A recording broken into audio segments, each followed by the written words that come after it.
میرے دل میں ایک عجیب سی خوشی اور چہل پہل تھی بڑی۔ جتنا آگے گئی شور اتنا واضح ہونے لگا۔ صحن میں قدم رکھا، میری آنکھوں کے سامنے کا منظر دیکھ کر زمین میرے پیروں کے نیچے سے نکل گئی۔ اماں فرش پر گری ہوئی تھی، سانسیں پھولی ہوئی تھیں، بال بکھرے ہوئے، مگر کبھی کبھی وہی گھر اجنبی لگنے لگتا ہے۔ بنا بتائے ان کے پاس چلی جاؤں، ان کے چہرے پر خوشی دیکھنا چاہتا۔ میرے دل میں ایک عجیب سی خوشی اور چہل پہل تھی، جیسے جیسے اماں کے گھر کی گلی قریب آ رہی تھی۔ بسم اللہ الرحمن الرحیم۔ وہ دن عام دنوں کی طرح تھا، مگر کئی دنوں سے میں اماں کے گھر نہیں جا پائی تھی۔ مصروفیات، بچوں کا سکول، شوہر کا آنا جانا، بس زندگی کی روزہ مرہ کے معمولات نے جیسے مجھے اماں سے ذرا دور کر دیا تھا۔ اس دن صبح اچانک دل میں خیال آیا، کیوں نہ آج اماں کو سرپرائز دیا جائے۔ بنا بتائے ان کے پاس چلی جاؤں، ان کے چہرے پر خوشی دیکھنا چاہتی ہوں جب وہ دروازہ کھولے گی اور سامنے مجھے دیکھیں گی۔ یہ سوچ کر دل میں عجیب سی مٹھاس گھل گئی۔ میں نے جلدی جلدی کھانا تیار کیا، بچوں کو سکول بھیجا اور خود بھی تیار ہو گئی۔ جیسے جیسے اماں کے گھر کی گلی قریب آ رہی تھی، دل میں خوشی کے بلبلے پھوٹنے لگے۔ مگر جیسے ہی میں محلے کی موڑ پر پہنچی، میرا قدم وہیں رک گیا۔ گلی میں ایک عجیب سا شور تھا، عورتوں کی آوازیں، بچوں کی چیخیں اور لوگوں کا ہجوم۔ دل دھک سے رہ گیا، یا اللہ یہ کیا ہو رہا ہے۔ میں نے دوپٹہ سر پر ٹھیک سے اوڑھا اور بھاگتی ہوئی اندر گلی کی طرف بڑھی۔ جتنا آگے گئی شور اتنا واضح ہونے لگا۔ لوگ اماں کے گھر کے سامنے جمع تھے، کچھ عورتیں ایک دوسرے کو پکڑ کر روک رہی تھیں، کچھ صرف تماشا دیکھ رہی تھیں۔ میری سانسیں اٹکنے لگے۔ میں نے ہجوم کو چیر کر جیسے ہی صحن میں قدم رکھا، میری آنکھوں کے سامنے کا منظر دیکھ کر زمین میرے پیروں کے نیچے سے نکل گئی۔ میری بھابھی،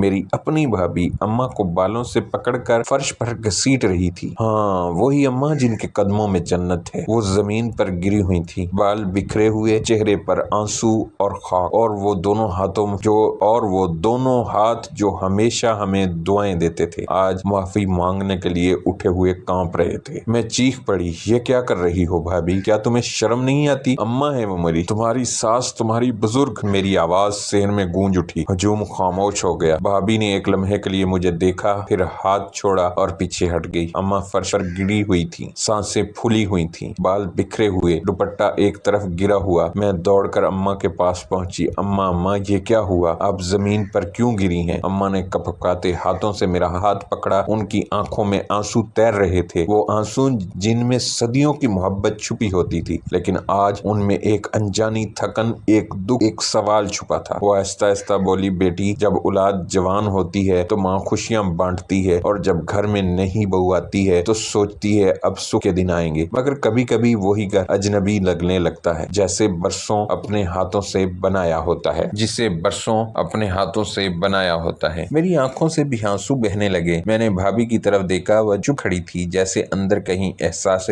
جرم کا طوفان چل رہا ہو۔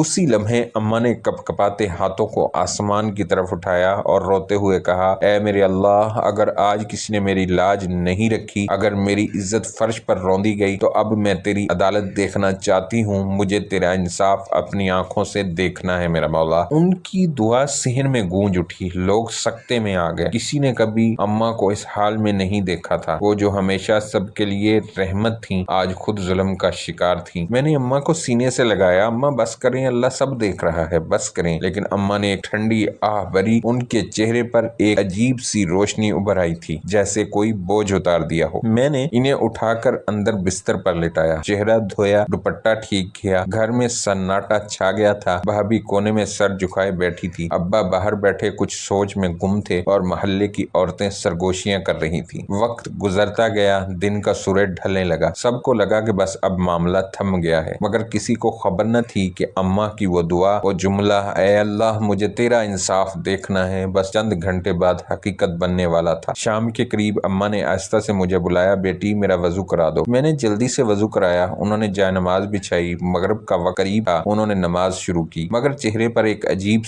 سی سکون کی لہر تھی۔ نماز کے بعد وہ مسکرا کر بولی، بیٹی، کچھ لوگ آخری سانس میں اللہ کا دیدار مانگتے ہیں اور کچھ اللہ کی عدالت کا انصاف۔ میں نے آج اپنے رب سے صرف یہ مانگا ہے کہ مجھے اس کی عدالت کا انصاف کا منظر دیکھنا ہے۔ یہ کہہ کر وہ چپ ہو گئیں۔ رات کے اندھیرے میں جب سب اپنے کمروں میں جا چکے تھے، اچانک بھابھی کے کمرے سے چیخوں کی آواز آئی۔ لوگ دوڑے تو دیکھا بھابھی فرش پر گر کر بے ہوش پڑی تھی، اور ارد گرد ایسا منظر تھا کہ لوگ سہم گئے۔ اماں کی دعا، اماں کا صبر اور اللہ کا انصاف سب کچھ صرف چند گھنٹوں میں سب کے سامنے آ گیا۔ ماں کی قدموں تلے جنت صرف ایک جملہ نہیں، ایک حقیقت ہے۔ جو ان قدموں کی عزت نہیں کرتا، دنیا اور آخرت دونوں میں نقصان اٹھاتا ہے۔ اور جب ماں ہاتھ اٹھا کر اللہ سے انصاف مانگ لے تو زمین و آسمان ہل جاتے ہیں۔